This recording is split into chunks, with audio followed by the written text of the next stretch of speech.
Hello အားလုံးပဲမင်္ဂလာပါဒီရဲ့ Universe ထဲနဲ့ပြန်လဲကြိုဆိုလိုက်ပါတယ်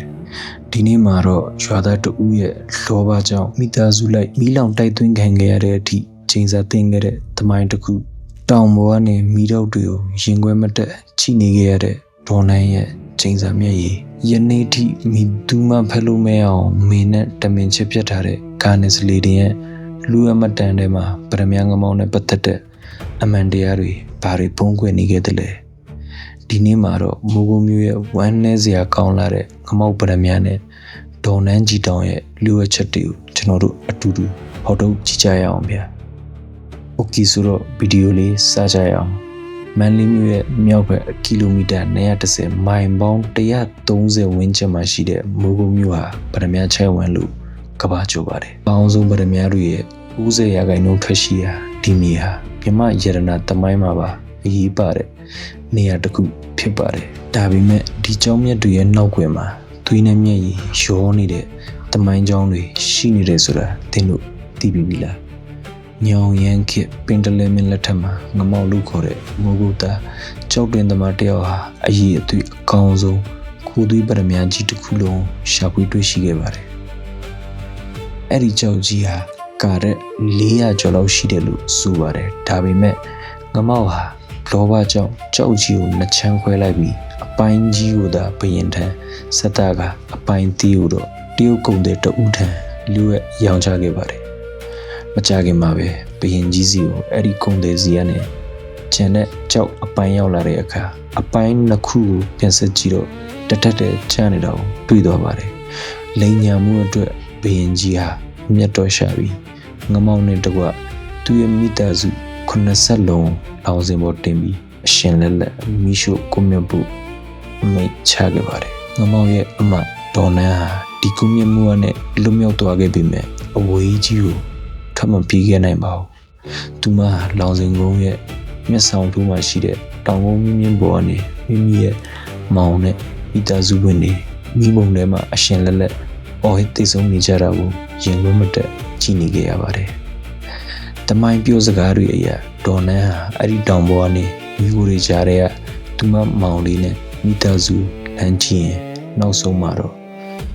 ပြင်းထန်တဲ့စိတ်ဝေဒနာနဲ့ရင်ခွဲနာကြပြီးအဲ့ဒီတောင်ပေါ်မှာ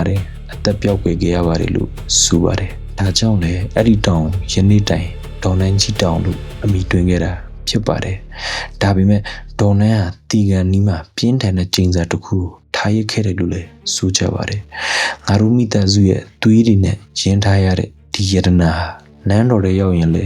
ဘယ်တော့မှအေးချမ်းမှာမဟုတ်ဘူးဆိုတဲ့ကျင်းစာပါပဲ။1885ခုနှစ်နိုဝင်ဘာလ29ရက်ဒီပေါ်မင်းပါရမူရဲ့နေ့မှာဒီယတနာတွေပျောက်ဆုံးသွားခဲ့ရပါတယ်။ဒီပေါ်မင်းရဲ့သမီးတော်ရေးသားချက်အရဗြိတိရှအရာရှိကာနစ်လီတင်ဟာဗရမ ्या ကြီးကိုခဏကြည့်မယ်ဆိုပြီးယူရနေအိတ်ထဲထည့်သွားပြီးပြန်မပြီးတော့ဘူးလို့ဆိုပါတယ်1886မှာဒီပေါ်မင်းဗြိတိရှဘယင်ခံတယ်ပြီးပို့တဲ့စာထဲမှာငမောက်လို့အမိရတဲ့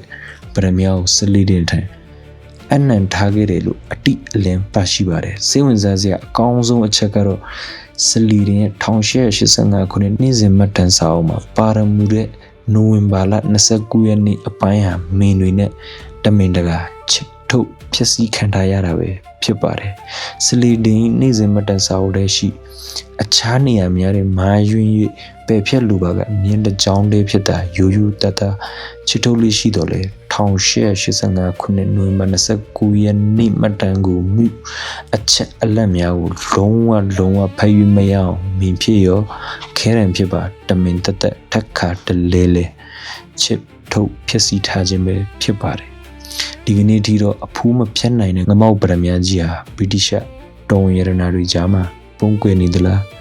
ဒါမှမဟုတ်တနေရာရာမှာပျောက်ဆုံးနေသလားဆိုတာဘယ်သူမှအသေးအချာမသိနိုင်တော့ပါဘူးဒါပေမဲ့မိုးကုံမျိုးရဲ့တောင်ကုန်းလေးပေါ်မှာတော့ဒေါ်နန်းကြီးတောင်ဆိုတဲ့အမည်ဟာငမောက်ရဲ့တမိုင်းကြောင်းနဲ့အတူ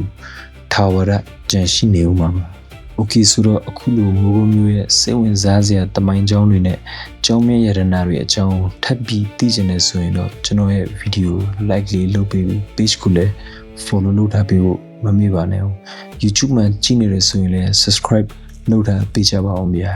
နောက်ထပ်ဘလို့တမိုင်းဝင်အကြောင်းအရာတွေကိုသိချင်တယ်လဲဆိုတာလေ comment မှာရေးပြီးတော့လို့ရပါတယ်အားလုံးကျေးဇူးအထူးတင်ရှိပါတယ်ဗျာတာယာတော့နေ့ရက်လေးပိုင်ဆိုင်နိုင်ကြပါစေဗျာ